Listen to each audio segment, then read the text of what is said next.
Ce document est produit par l'Université Joseph Fourier Grenoble 1 en collaboration avec la région Rhône-Alpes et l'Université numérique francophone des sciences de la santé et du sport. Dans ce 5e chapitre, nous allons voir un certain nombre de paramètres importants qui seront à prendre en compte dans le chapitre suivant lorsqu'on s'intéressera de plus près à la réactivité des composés organiques. En particulier, dans ce chapitre, nous introduirons les notions de contrôle cinétique et thermodynamique. Nous reviendrons rapidement sur les effets électroniques intramoléculaires que vous avez vus en détail dans le cours de chimie générale. Nous reverrons les propriétés des solvants et j'introduirai ensuite les notions d'électrophilie et de nucléophilie avant de vous donner un aperçu général des différentes réactions organiques. Pour pouvoir vous exposer les notions de contrôle cinétique et thermodynamique, nous allons revenir très rapidement sur quelques connaissances de thermodynamique et de cinétique. Une réaction totale caractérise une réaction dans laquelle le réactif minoritaire, également appelé réactif limitant, est totalement consommé en fin de réaction. Elle s'écrit donc A plus B donne C plus D. Une réaction est équilibrée si en fin de réaction, le réactif minoritaire n'est pas totalement consommé. Ces réactions sont du type A plus B donne C plus D, avec une double flèche entre les réactifs et les produits. En fin de réaction, les 4 espèces A, B, C et D coexistent. Dans le cas d'une réaction équilibrée, on définit une constante d'équilibre notée K. Cette constante d'équilibre, vous l'avez déjà vu auparavant, correspond au produit des activités des produits de la réaction élevés à leur coefficient stoichiométrique divisé par le produit des activités des réactifs élevés à leur coefficient stoichiométrique. Ici, tous les coefficients stoichiométriques valent 1. De plus, en chimie organique, les réactifs sont généralement miscibles aux produits, donc les activités sont assimilables aux fractions molaires. Finalement, K égale XC fois XD sur XA fois XB. La loi de Le Chatelier, qui concerne les déplacements de l'équilibre, précise qu'une modification de l'une des variables intensives définissant l'état d'équilibre d'un système provoque une évolution du système qui, si elle se produisait seule, tendrait à s'opposer à cette modification. En pratique, cette réaction d'estérification est équilibrée, ce qui implique qu'on ne peut pas consommer un des réactifs totalement pour former le maximum d'ester. Pour optimiser le rendement de cette réaction, il va donc falloir jouer sur les conditions expérimentales. Si on regarde l'expression de la constante d'équilibre, on peut jouer sur le nominateur et diminuer artificiellement un de ces deux termes, X-ester ou XO. Si on fait en sorte de diminuer un des deux termes, K étant une constante, alors le système doit évoluer de telle sorte à faire diminuer le dénominateur, c'est-à-dire que le système évolue en consommant les réactifs. Ceci correspond bien à la loi de Le Chatelier énoncée précédemment, à savoir que le système évolue de façon à s'opposer à la modification imposée.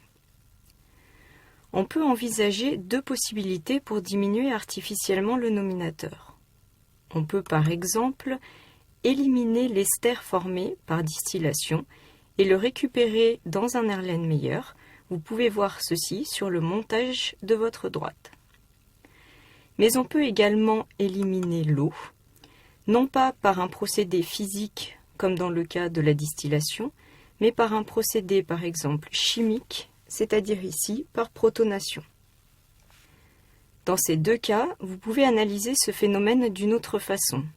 Si vous éliminez un des produits du milieu réactionnel, alors la réaction inverse, c'est-à-dire la réaction d'hydrolyse de l'ester, n'est plus possible. La réaction ne peut donc évoluer que dans le sens de la consommation des réactifs. Pour revenir à notre premier raisonnement, afin d'augmenter le rendement de la réaction, on peut également augmenter artificiellement un des deux termes du dénominateur. K étant une constante, si le dénominateur augmente, alors le numérateur doit lui aussi augmenter, donc le système évolue vers la synthèse d'une quantité d'ester plus importante.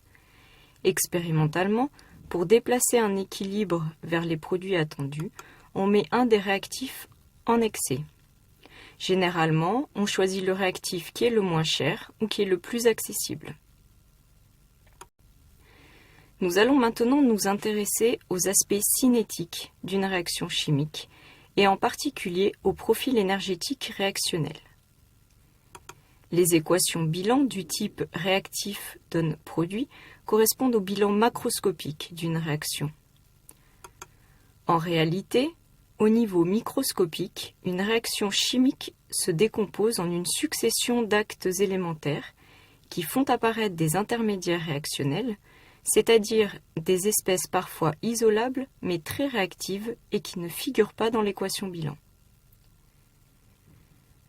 Pour débuter cette partie avec des notions simples, nous allons prendre le cas d'une réaction chimique en un seul acte élémentaire. Le graphique donné ici correspond au profil énergétique de la réaction, c'est-à-dire à l'énergie du système en fonction des coordonnées de réaction notées CR. Ces coordonnées de réaction prennent en compte les différents paramètres qui varient au cours de la transformation, comme par exemple la longueur des liaisons qui se brisent ou se forment, la distance entre les centres réactifs ou encore les angles de liaison. Le système est au départ noté EI pour état initial et sera noté EF en fin de réaction pour état final. L'état initial correspond donc à l'énergie des réactifs et l'état final à l'énergie des produits.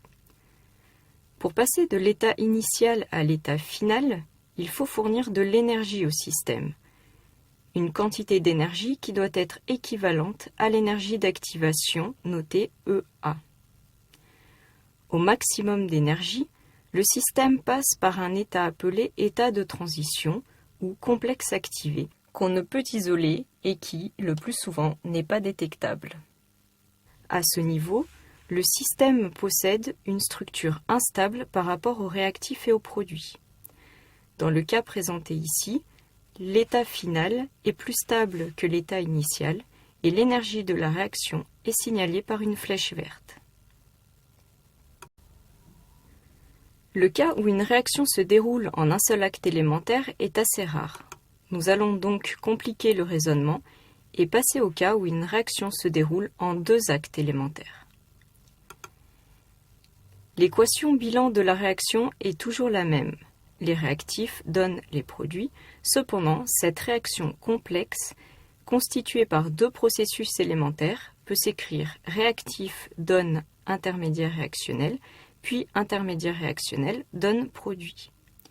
L'intermédiaire réactionnel noté IR, apparaissant au cours de la réaction, est une espèce cette fois-ci détectable et parfois isolable. Finalement, à partir de l'état initial, le système passe tout d'abord par un premier état de transition, puis par un minimum relatif d'énergie qui correspond à l'intermédiaire réactionnel. Dans le deuxième acte élémentaire, l'intermédiaire réactionnel auquel on fournit de l'énergie passe par un deuxième état de transition avant de fournir le produit ou les produits attendus. Dans un processus complexe, l'étape cinétiquement limitante est l'étape qui détermine la vitesse de la réaction. C'est donc l'acte élémentaire qui est le plus difficile à réaliser et qui demande une énergie d'activation élevée. Pour accélérer une réaction, on peut jouer sur les conditions expérimentales de telle sorte que l'étape lente soit accélérée. On peut par exemple utiliser un catalyseur. Lors de l'ajout d'un catalyseur, on passe du profil énergétique bleu à un profil énergétique représenté en vert. L'énergie d'activation du premier acte élémentaire est largement diminuée. Comparez la flèche orange à la flèche rouge. Et l'espèce formée au niveau du minimum relatif d'énergie correspond ici à un intermédiaire réactionnel formé entre le catalyseur et le réactif. Notez bien qu'un catalyseur ne change pas le bilan d'une réaction, il accélère seulement la réaction. Il intervient donc au niveau de la cinétique de la réaction et non au niveau de l'équation bilan.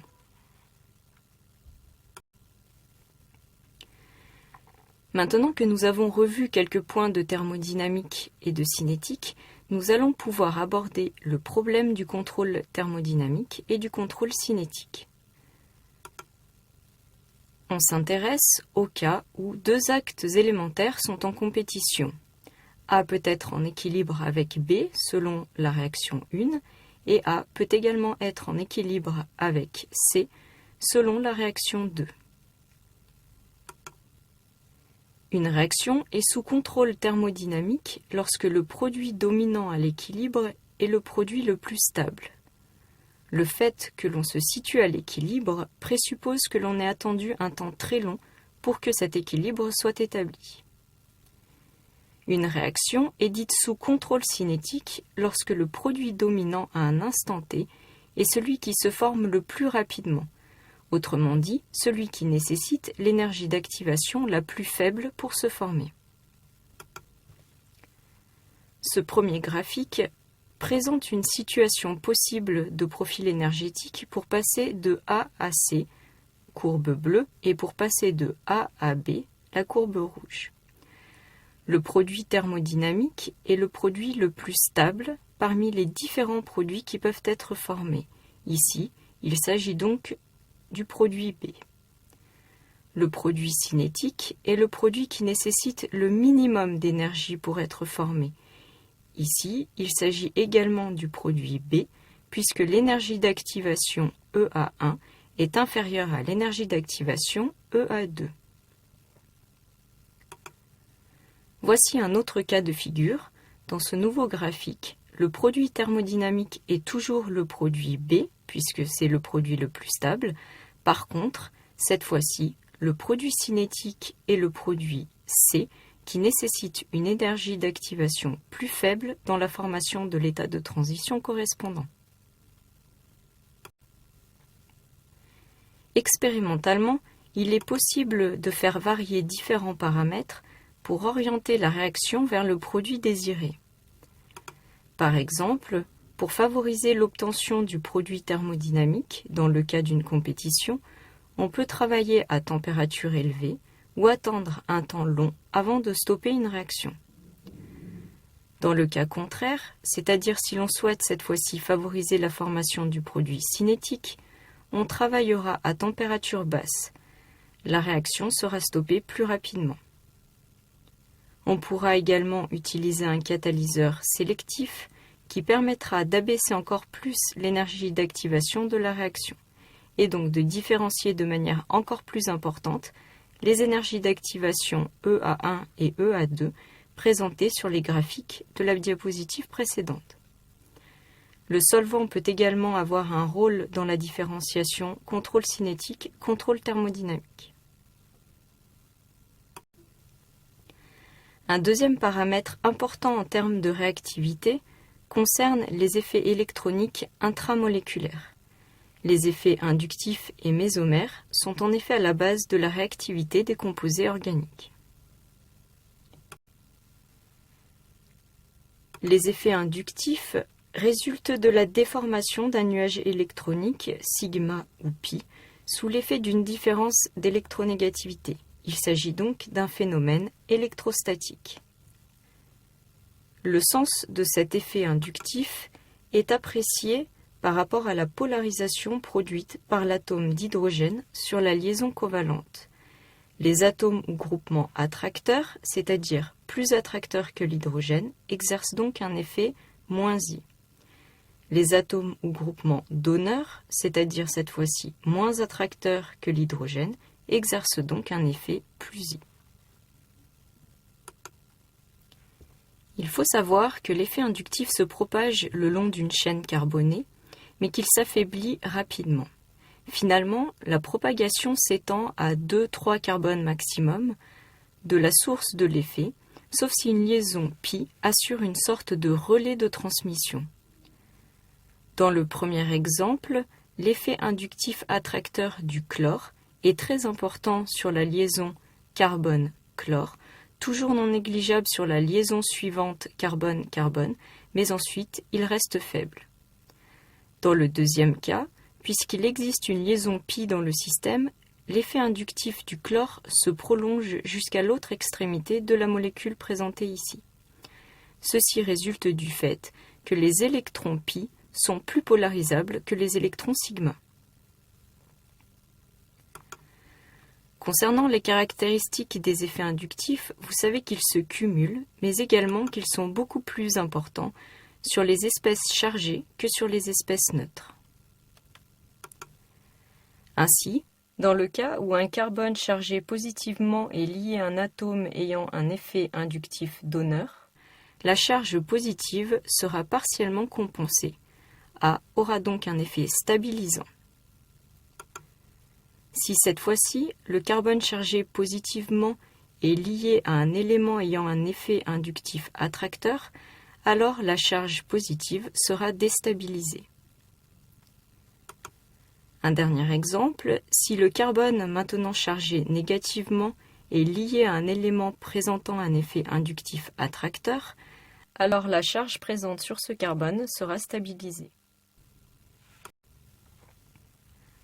Afin d'évaluer l'importance des effets inductifs au sein d'une molécule, nous allons voir quelques exemples. Dans ce premier exemple, on cherche à comparer la polarisation des liaisons carbone-carbone du 2-méthylpentane, du 1-fluoro-4-méthylpentane et du 1,1-difluoro-4-méthylpentane. Le 2-méthylpentane ne comporte que des liaisons carbone-carbone et carbone-hydrogène, qui ne sont donc pas polarisées. La structure détaillée de cette molécule met donc en évidence que les électrons des liaisons carbone-carbone ou carbone-hydrogène sont centrés par rapport aux deux éléments de même électronégativité. Considérons maintenant le 1-fluoro-4-méthylpentane. Le fluor est l'élément le plus électronégatif de la classification périodique. Il exerce donc un effet inductif attracteur. Les électrons de la liaison carbone-fluor sont déplacés vers le fluor. La liaison est donc polarisée et s'ensuit l'apparition de charges partielles négatives sur le fluor et positives sur le carbone. Pour compenser cette charge positive, le carbone va attirer vers lui les électrons de la liaison carbone-carbone. Cette liaison est donc elle aussi polarisée et une nouvelle charge partielle apparaît sur le deuxième carbone. L'effet inductif du fluor se propage encore sur la liaison carbone-carbone suivante avec apparition d'une charge partielle Δ3+ sur ce carbone. Cependant, cette charge Δ3 est plus faible que Δ2, qui est elle aussi plus faible que la charge partielle Δ1+. Considérons maintenant le 1,1-difluoro-4-méthylpentane. Les effets inductifs étant additifs, il apparaît sur le carbone portant les deux fluors une charge Δ'1 qui est supérieure à la charge Δ1. Les électrons de la liaison carbone-carbone sont donc encore plus attirés vers le carbone chargé Δ'1+, et une charge partielle Δ'2+ supérieure à la charge Δ2+ apparaît sur le carbone suivant. De même, la propagation des effets inductifs ont pour conséquence l'apparition d'une charge Δ'3+ sur le carbone suivant, charge supérieure à la charge Δ3+ de l'exemple précédent. Dans ce deuxième exemple, nous allons comparer la polarisation des liaisons OH de l'acide acétique ou acide éthanoïque et de l'acide chloroéthanoïque. La liaison oxygène-hydrogène de l'acide éthanoïque est polarisée du fait de la différence d'électronégativité entre les atomes d'oxygène et d'hydrogène. L'oxygène étant plus électronégatif, il porte une charge partielle Δ1- et l'hydrogène porte donc une charge Δ1+. D'autres liaisons sont polarisées dans cette molécule, mais étant donné l'objectif recherché, à savoir la comparaison de la polarisation des liaisons OH de l'acide acétique et de l'acide chloroéthanoïque, nous n'allons considérer que cette liaison et les différences existant entre les deux molécules, c'est-à-dire les effets du chlore sur la polarisation de la liaison OH. La liaison oxygène-hydrogène de l'acide chloroéthanoïque est elle aussi polarisée due à la différence d'électronégativité entre les atomes d'oxygène et d'hydrogène. Le chlore a un effet inductif attracteur qui se propage le long de la chaîne carbonée. Ainsi, les électrons de la liaison chlore-carbone sont attirés vers le chlore. Par conséquent, les électrons des liaisons carbone-carbone, carbone-oxygène et enfin oxygène-hydrogène sont eux aussi déplacés vers la gauche. Il résulte de la présence du chlore que l'hydrogène est encore plus appauvri en électrons. La charge Δ2+ est supérieure à la charge Δ1+ du proton acide de l'acide éthanoïque. Finalement, la liaison oxygène-hydrogène est plus polarisée dans l'acide chloroéthanoïque que dans l'acide éthanoïque. En conclusion, on peut dire que l'effet inductif attracteur du chlore explique l'augmentation de la polarisation de la liaison oxygène-hydrogène par rapport à celle prévue par la différence d'électronégativité. Δ2 est bien supérieur à Δ1. Voici un dernier exemple sur les effets inductifs. Ici, il vous est demandé de comparer la polarisation des liaisons oxygène-hydrogène de l'acide formique ou acide méthanoïque et de l'acide acétique. La liaison oxygène-hydrogène de l'acide méthanoïque est polarisée avec une charge partielle moins sur l'oxygène et une charge partielle Δ+ sur l'hydrogène. La liaison oxygène-hydrogène de l'acide éthanoïque est elle aussi polarisée. À la différence de l'acide méthanoïque, l'acide éthanoïque porte un groupement CH3 qui a un effet inductif donneur. Par propagation, cet effet inductif donneur a tendance à enrichir l'hydrogène de la liaison oxygène-hydrogène en électrons. Du coup, la charge Δ2+ ici est amoindrie comparée à la charge Δ1+ de l'acide méthanoïque. On peut donc conclure ici que l'effet inductif donneur du groupement méthyle explique la diminution de la polarisation de la liaison oxygène-hydrogène par rapport à celle prévue par la différence d'électronégativité. Δ2 est donc inférieur à Δ1. Chaque fois qu'on vous demandera d'établir ce genre de comparaison, utilisez un des composés comme référence, c'est ce que nous avons fait dans ces deux exemples. Dans chaque cas, la molécule de gauche a été utilisée comme référence. Ensuite, ne regardez que les éléments qui diffèrent d'un composé à un autre pour établir la comparaison. Dans cette partie concernant les effets électroniques intramoléculaires, nous avons revu les effets inductifs et maintenant nous allons nous intéresser aux effets mésomères. L'effet mésomère ne concerne que les électrons pi et les doublés libres. Ce phénomène est d'origine quantique. On dira qu'un groupe W a un effet mésomère s'il apporte à la molécule une possibilité de délocalisation supplémentaire des électrons. Intéressons-nous à l'effet mésomère donneur noté +M. Il intervient dans deux cas, soit lorsqu'un élément W possède un doublé libre qui peut être délocalisé. Cet effet sera encore plus fort si le groupement W est chargé négativement, soit dans le cas où deux éléments sont liés par une double liaison qui peut être délocalisée. Si Z est électronégatif, alors la délocalisation du doublet pi ne sera pas possible.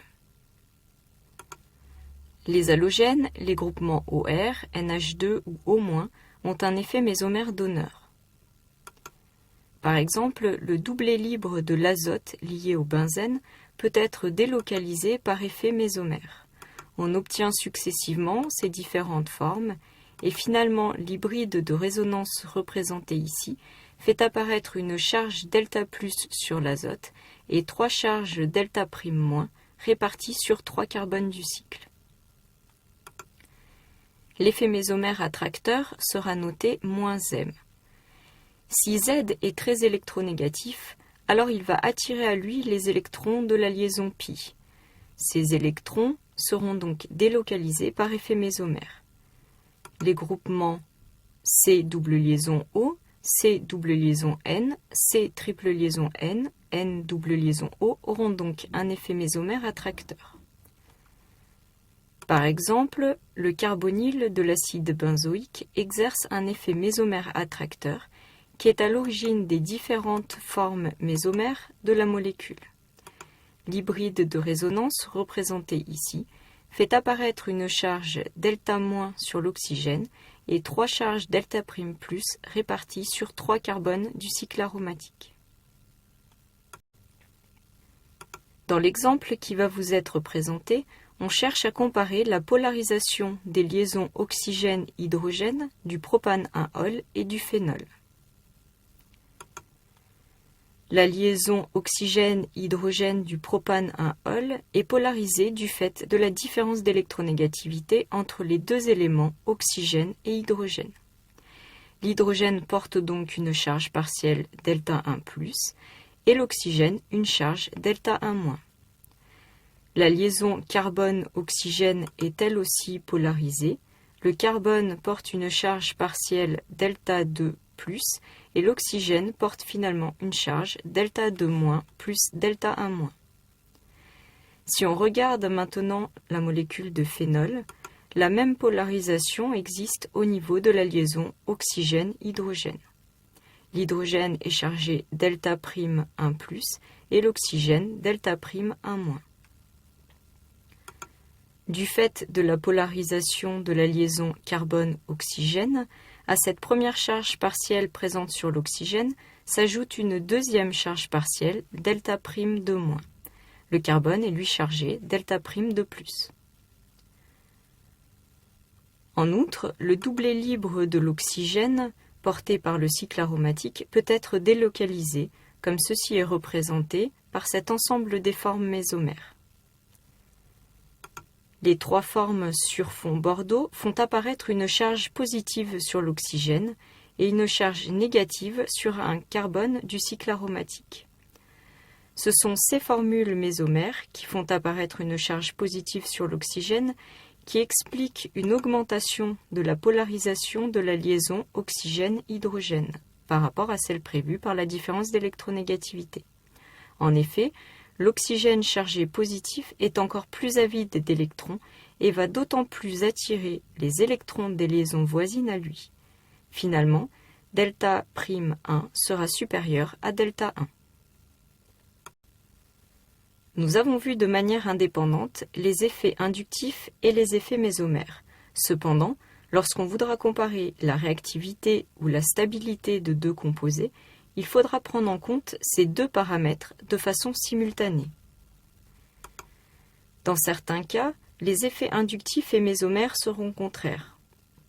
On peut citer par exemple l'azote, l'oxygène et les halogènes qui ont un effet inductif attracteur et mésomère donneur. Il faut savoir que les effets mésomères sont en fait bien plus importants que les effets inductifs. L'effet mésomère sera prépondérant pour ces éléments, qui seront donc plutôt donneurs. Voici un exemple qui met en évidence l'importance des effets électroniques intramoléculaires en termes de réactivité. Le chloroéthène possède une double liaison, zone de la molécule qui est riche en électrons. La liaison HBr est polarisée et l'hydrogène porte une charge delta+. Le doublet π de la double liaison, riche en électrons, va donc pouvoir attaquer l'hydrogène déficient en électrons de la molécule HBr.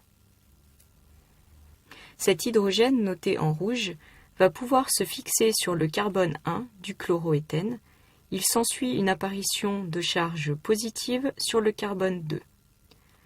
Le chlore ayant un effet inductif attracteur, il attire à lui les électrons des liaisons voisines et par conséquent, la charge positive est déstabilisée.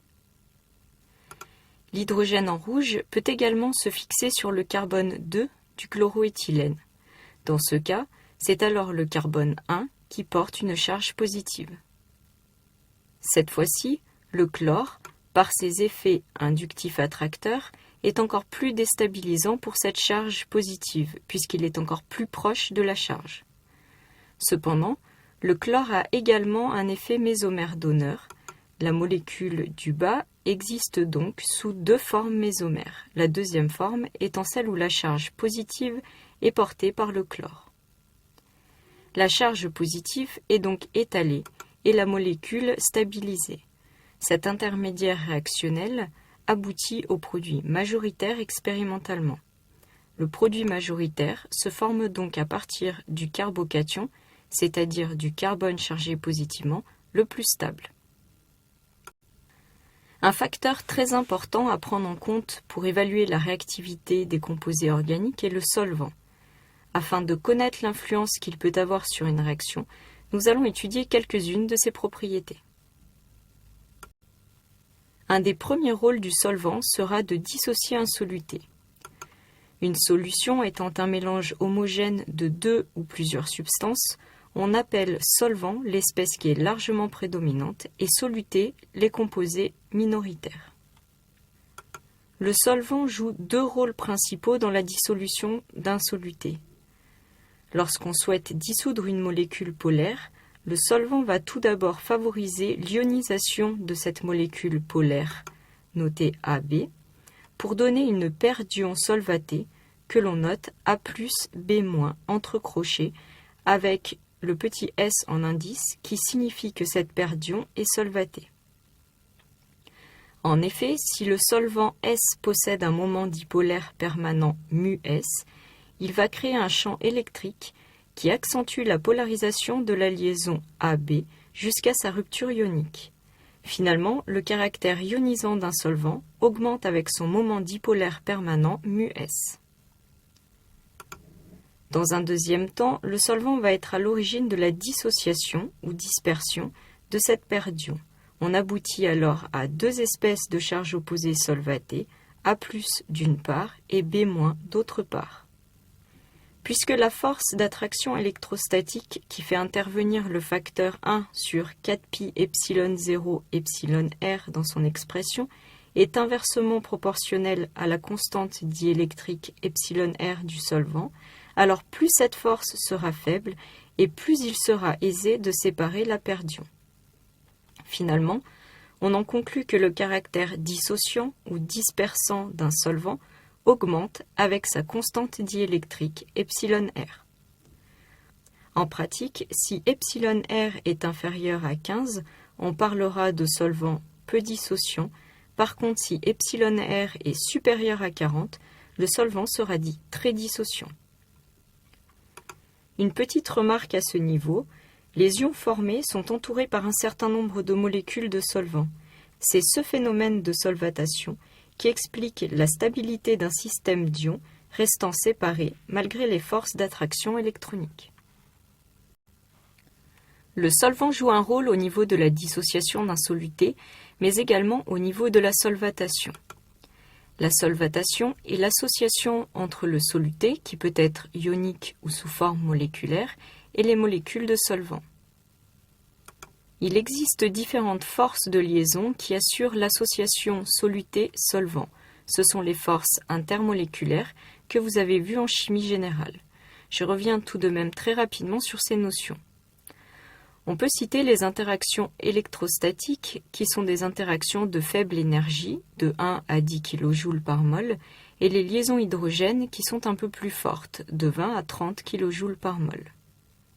Parmi les interactions électrostatiques, on peut citer les interactions de type dipôle-dipôle ou ion-dipôle.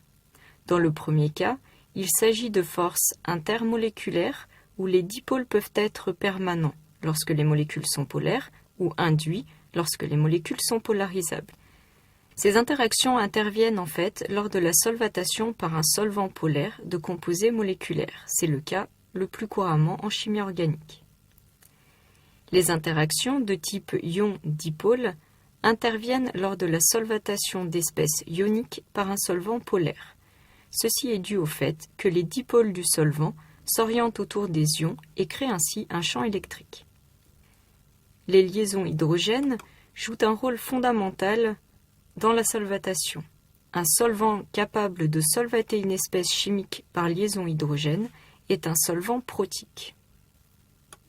Une remarque concerne ici un ion que vous rencontrerez très couramment en chimie organique, l'ion H+. Celui-ci n'existe pas en solution aqueuse, il réagit avec l'eau pour donner l'espèce H3O+, appelée ion oxonium. Cette espèce est en fait solvatée par 3 molécules d'eau par l'intermédiaire de liaisons hydrogènes. Cette nouvelle espèce formée de formule brute H9O4+, est l'ion hydronium.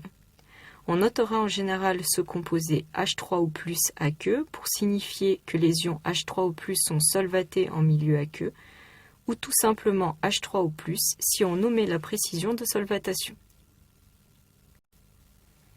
Finalement, les solvants seront classés suivant les 2 principales caractéristiques que nous avons vues, les solvants apolaires, qui sont ici dans la colonne verte du tableau, et les solvants polaires.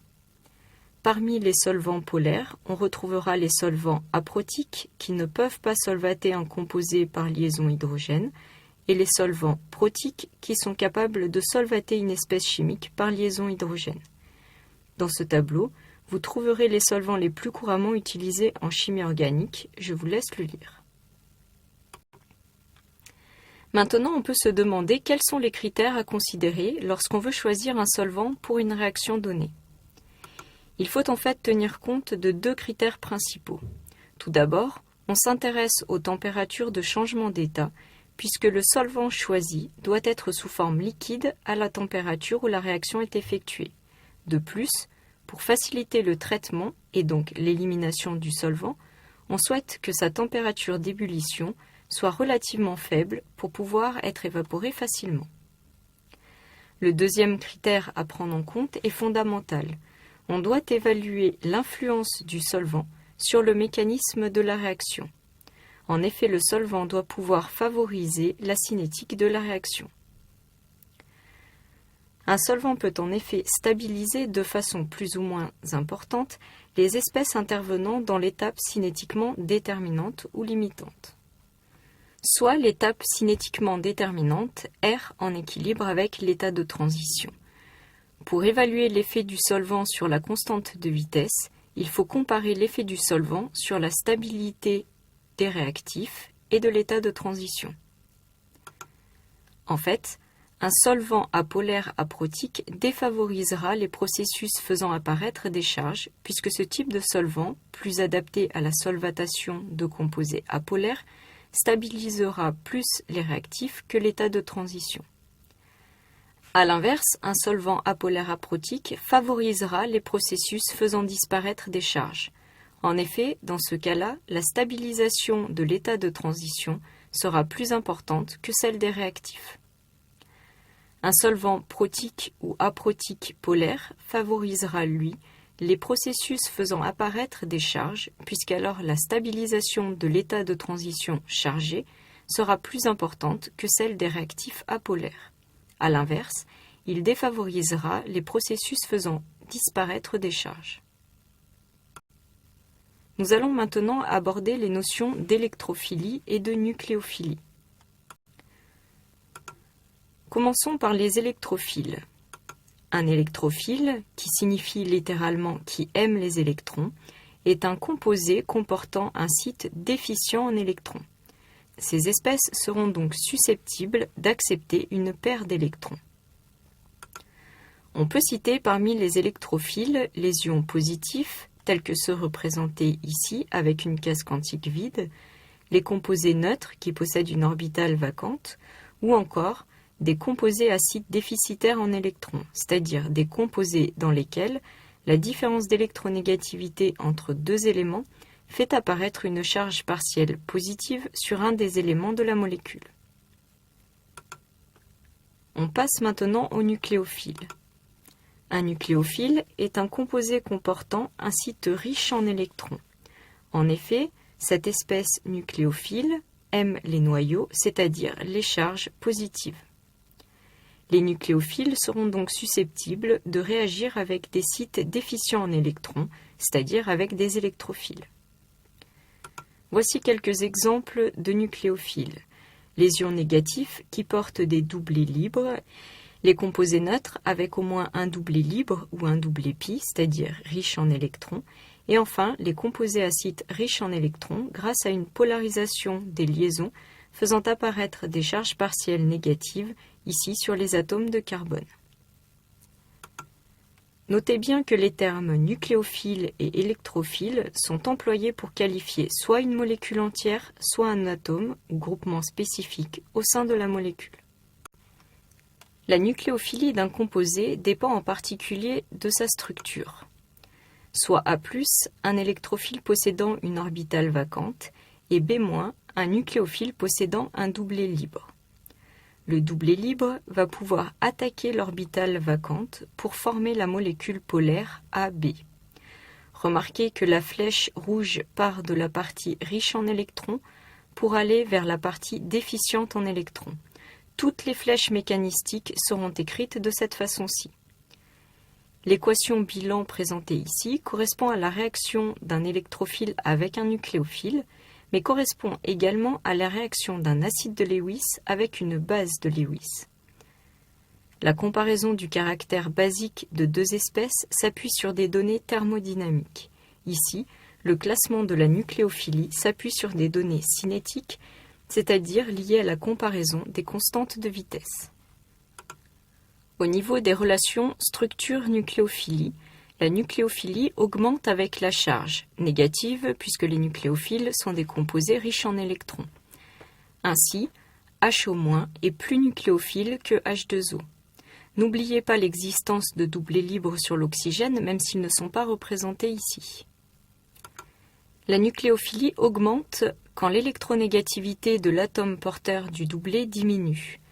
Cette comparaison se fait très couramment au sein d'une même période du tableau périodique. NH3 est ainsi plus nucléophile que H2O. En effet, l'oxygène étant plus électronégatif que l'azote, il a tendance à mieux retenir ses doublets libres. La nucléophilie augmente avec la polarisabilité d'un élément. Cette comparaison est largement utilisée pour les éléments d'un même groupe. Ainsi, SH2 est plus nucléophile que H2O. En effet, le soufre étant plus gros que l'oxygène, et ces deux éléments possédant le même nombre d'électrons sur leur couche de valence, les électrons du soufre sont globalement plus loin du noyau, donc ressentent moins la charge positive du noyau, ils sont donc plus polarisables. De même, I- est plus nucléophile que Cl-. On peut également regarder l'influence de la chaîne carbonée sur la nucléophilie. Si on compare le méthanolate au tertiobutanolate, qui possède 3 groupements méthyl ayant des effets inductifs donneurs, le méthanolate est moins basique que le tertiobutanolate, qui est moins stable, donc plus basique. Par contre, le tertiobutanolate est moins nucléophile que le méthanolate, car il est plus encombré et donc moins mobile. Finalement, la nucléophilie diminue lorsque la chaîne carbonée s'allonge. Enfin, pour revenir sur l'influence du solvant, la nucléophilie est généralement atténuée par la solvatation. Imaginez un nucléophile de type anion, celui-ci va être solvaté par liaison hydrogène en présence d'un solvant protique. Il sera donc moins actif en tant que nucléophile. Avant de passer au chapitre suivant, nous allons voir les grandes classes de réactions organiques, mais également les différentes possibilités de rupture et de formation de liaisons. De nombreuses réactions impliquent une étape initiale de rupture de liaison pour former un premier intermédiaire réactionnel qui, je vous rappelle, est une espèce hautement réactive, parfois isolable et qui a une courte durée de vie. La rupture de la liaison carbone-atome, comme c'est le cas ici, peut avoir lieu de manière homolytique, c'est-à-dire que chaque atome impliqué dans la liaison récupère un électron de la liaison. Ainsi, la rupture de la liaison AC entraîne la formation de deux espèces radicalaires A' et un carbone radicalaire C'. On parle alors de réaction radicalaire. Remarquez ici que les flèches rouges correspondent au déplacement d'un électron chacune. Dans le cas des réactions radicalaires, les flèches mécanistiques sont donc représentées sous forme de demi-flèches. La réaction encadrée aurait également pu être écrite de la façon suivante. Le composé AC subit une rupture homolytique pour former le carbone radicalaire. Si l'espèce A' ne nous intéresse pas pour la suite, elle peut être notée sur la flèche en la faisant précéder d'un signe moins pour signifier qu'on perd cette partie de la molécule. La rupture d'une liaison peut se faire de manière hétérolytique. Si A est l'élément le plus électronégatif de la liaison, il va récupérer le doublet de liaison. On forme alors les espèces ioniques A- et le carbocation C+. Si l'élément le plus électronégatif impliqué dans la liaison est le carbone, alors on formera les espèces A+, et le carbanion C-. Ces réactions faisant intervenir une rupture hétérolytique des liaisons sont des réactions ioniques, où les flèches mécanistiques sont cette fois-ci représentées de la manière suivante. Comme dans le cas des réactions radicalaires, les réactions peuvent également être écrites de la façon suivante, c'est-à-dire où les espèces A- ou A+, qui sont perdues au cours de la réaction, sont notées sur la flèche en les faisant précéder d'un signe moins. Cette écriture est utilisée lorsque par la suite nous nous intéresserons à la réactivité des espèces carbonées C+ ou C-. Il existe une dernière façon de rompre et de former des liaisons carbone-atome. Il s'agit des réactions concertées ou péricycliques. Ces réactions permettent la formation et la rupture de plusieurs liaisons en une seule étape, sans détection d'intermédiaires réactionnels. On parle de réaction péricyclique lorsque l'état de transition mis en jeu au cours de la réaction est un cycle. Une réaction péricyclique bien connue est la réaction de Diels-Alder. À partir d'un alcène et d'un diène, on forme un composé cyclique en passant par un état de transition noté entre crochets qui est ici cyclique. Ces réactions concertées sont sous contrôle orbitalaire, c'est-à-dire que la réaction a lieu grâce au recouvrement orbitalaire favorable des espèces. Ici sont représentées les orbitales impliquées dans la formation du cycle A6 dans le cas de la réaction de Diels-Alder présentée ci-dessus. Les réactions chimiques peuvent être classées suivant leur équation bilan. Dans le cas où l'équation bilan de la réaction est du type A plus B donne C, on parle d'addition. En exemple, vous est présenté l'addition de l'iode sur un alcène pour donner le composé portant 2 iodes. Les réactions d'élimination sont du type A donne C plus B. Ici, vous avez l'exemple de la déshydratation d'un alcool. Si A plus B donne C plus D, on parle alors de substitution. Dans l'exemple de l'hydrolyse du chlorure de tertiobutyle, l'atome de chlore présent sur le substrat de départ a été substitué, c'est-à-dire remplacé par un groupement OH dans le produit final. Les réactions de réarrangement ou de transposition ont une équation bilan du type A donne B. Ici, vous est présenté l'équilibre cétoénolique de l'acétone avec l'énol correspondant. Les réactions de condensation A plus B donne C plus D ont une équation bilan identique aux réactions de substitution. Cependant, les mécanismes réactionnels mis en jeu sont très différents. Les réactions de condensation correspondent en fait à une combinaison de réactions de type addition suivie d'une élimination. À ce stade du cours, on dira que les réactions de substitution ont lieu sur un carbone hybridé sp3, alors que les réactions de condensation ont lieu sur un carbone hybridé sp2. Les réactions de cyclisation sont du type A donne B, avec ici l'exemple de cyclisation d'un hexose. Le groupement OH, noté en rose, s'additionne sur le carbonyle de la fonction aldéhyde. Cette addition intramoléculaire résulte en la formation d'un cycle. Enfin, parmi les différentes classes de réactions, les réactions d'oxydation et de réduction vous ont été détaillées dans le cours de chimie générale. Quelques remarques sur l'écriture des équations bilan. Ces deux premières équations bilan correspondent à la même réaction, ce qui signifie qu'un réactif peut être noté avant la flèche, c'est-à-dire du côté du substrat, ou au-dessus de la flèche. De même, cet exemple vous montre que la partie éliminée d'une molécule peut être notée du côté des produits ou sur la flèche de l'équation bilan, mais attention, dans ce cas, il faut bien préciser la perte de la molécule ou de l'ion par un signe moins devant l'espèce. Si on considère maintenant un catalyseur, celui-ci est consommé puis régénéré au cours d'une réaction, ici une réaction d'estérification. Il n'intervient donc pas dans l'équation bilan, il doit apparaître au-dessus de la flèche. Finalement, un catalyseur est forcément noté au-dessus de la flèche dans l'équation bilan, mais tout composé écrit au-dessus de la flèche n'est pas forcément un catalyseur. Dans ce chapitre, vous devez retenir un certain nombre de points de connaissances qui vous seront utiles dans le chapitre suivant.